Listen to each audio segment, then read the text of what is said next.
So the other day, I heard this guy say, I don't believe in God. I believe in science.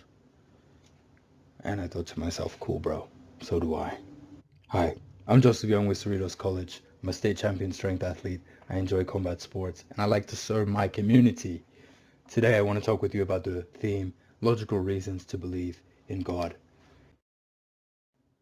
Number one, I want to make my point clear. My purpose is to show you that faith is not at odds with logic. But before we begin with the story of Jesus, we need to establish something. It's very common to believe that science and religion are somehow opposites, that they disprove one another.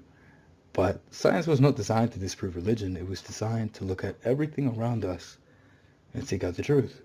And religion was not designed to disprove science. It was made to look at everything around us and seek out the truth. But to do that, they ask two different sets of questions. Science deals with what and how, and religion explores who and why.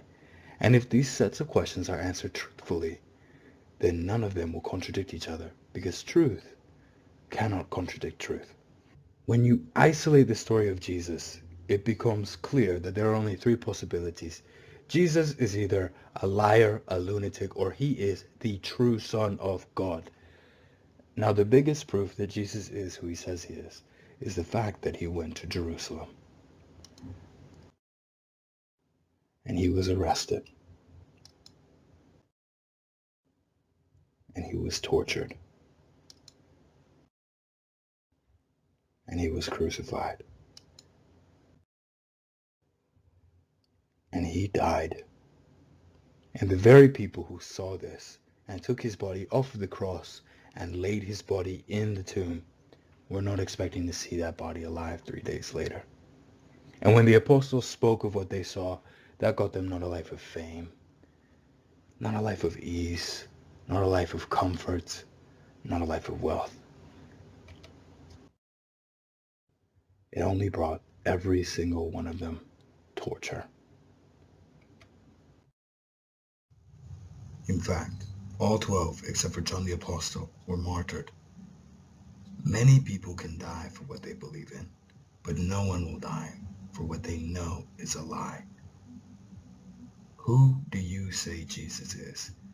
I invite you to pause and write it down, because it's a small thing, but it's a powerful thing. If Jesus isn't God, then he gets nothing from you, not even a thought. But if Jesus is who he says he is, then he gets everything. So what, right? Let's just be honest. Because some people died, you want me to believe? I need some sort of evidence. Miracles. Why do Eucharistic miracles happen?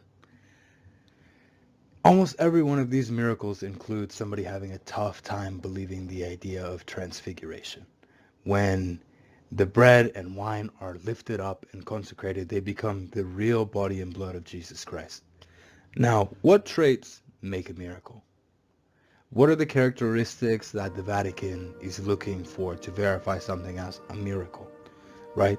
Something that could not be caused by man or nature. It would have to go beyond the capabilities of both of them. It would have to be something that only God could do. And it would have to be consistent with other things that God has done, not contradicting anything in the Bible or any other miracles that have taken place. And lastly, it would have to be scientifically unexplainable. Now, right here, we have a Eucharistic miracle that happened in Guadalajara, Mexico. And this is an overexposed video, but in the top left corner, there's a little dimple, and it looks just like a heart, beating systolic, diastolic, systolic, diastolic. And right here, you're going to be able to see how it looks compared to a heart.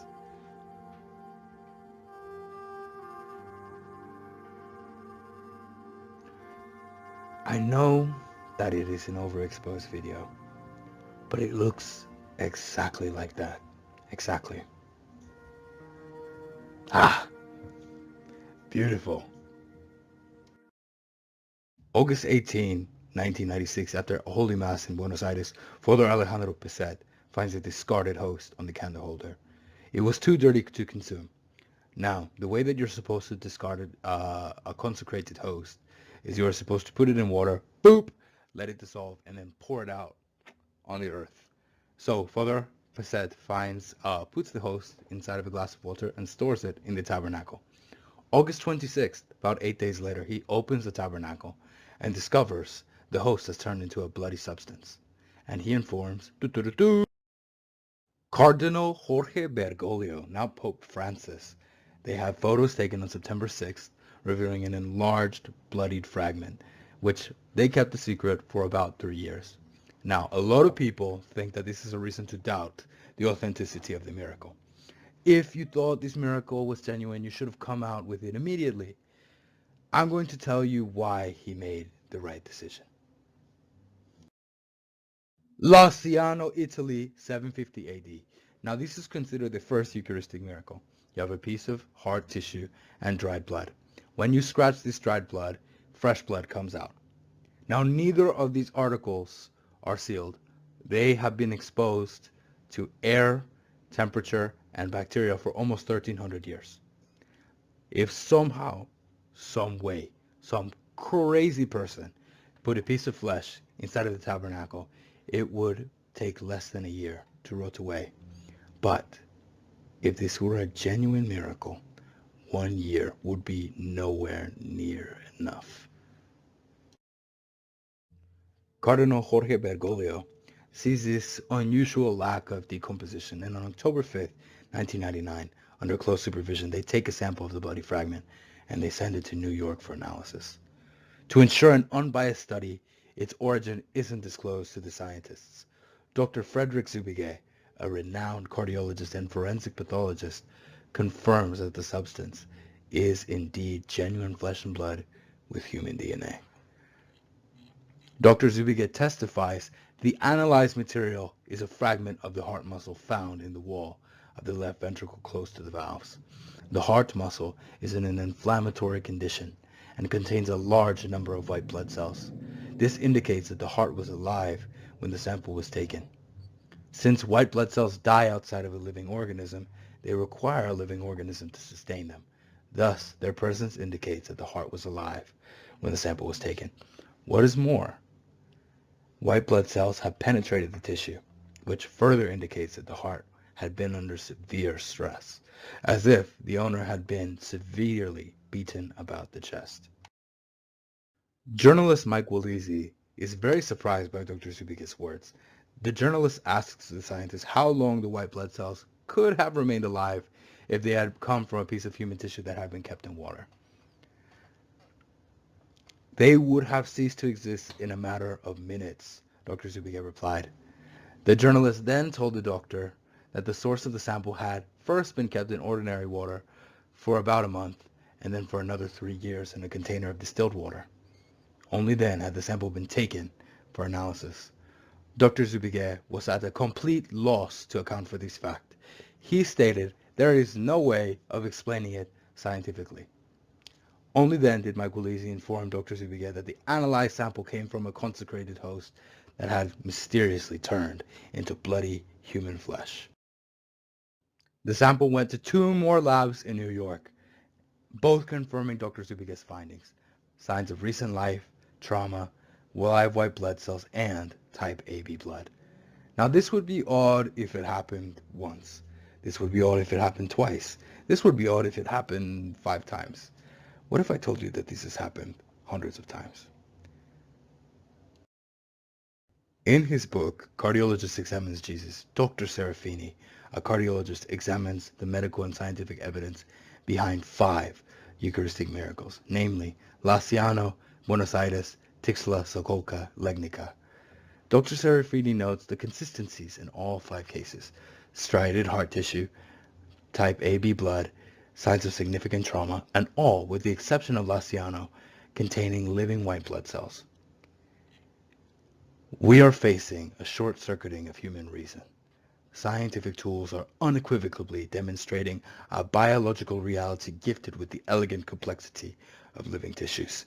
Yet those rigorous tools utterly fail to establish where those tissues came from and why they continue to exist somewhat immune to natural decay, defying biological laws.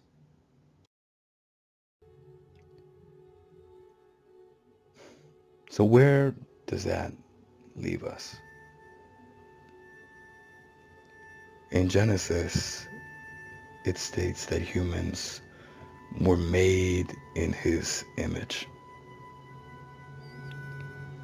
If any of you have ever taken on a creative endeavor, then you know that you cannot help but reveal a small piece of yourself in your work. Because that is the nature of creating. Many people cite nature as the way they see God's design in the universe. Nature's beauty is itself a miracle created for enjoyment. Nature doesn't need to be beautiful to exist, but it is beautiful. And if there is a creator, it speaks about that creator's certain eye for beauty. And by extension, the mind of the creator itself. Originally, I wanted to walk you through the laws of the universe, math, physics, chemistry, but that was pure pride. I wanted to show you how well informed I was. But I realized, or rather it was made apparent to me, what could you determine about the mind of God from these?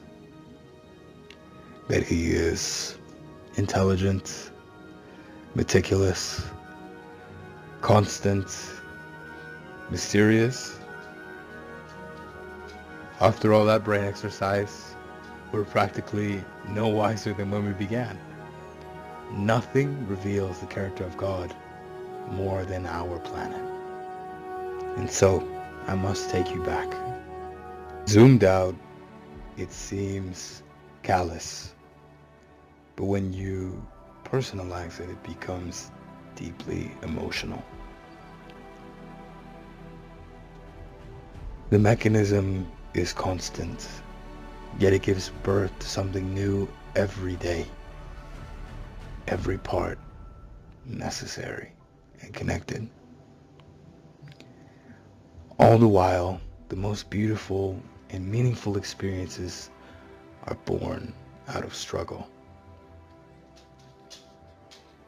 There is no leisure without labor. There is no safety without danger. There is no joy without pain. There is no love without sacrifice. The existence of predators calls prey to improvement.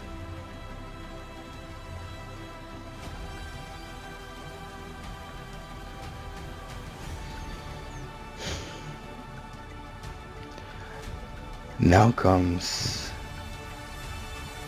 the part where I must address the weakest points of my speech. Science is indeed designed to look at everything around us and seek out the truth.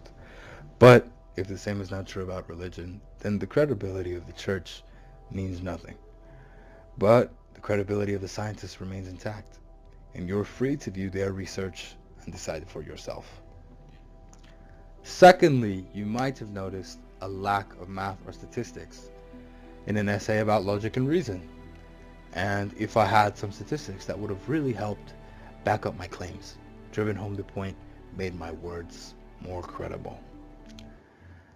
I included numbers in many of the first iterations of this speech, but it did not make the writing more compelling. In fact, it would have only wasted your time.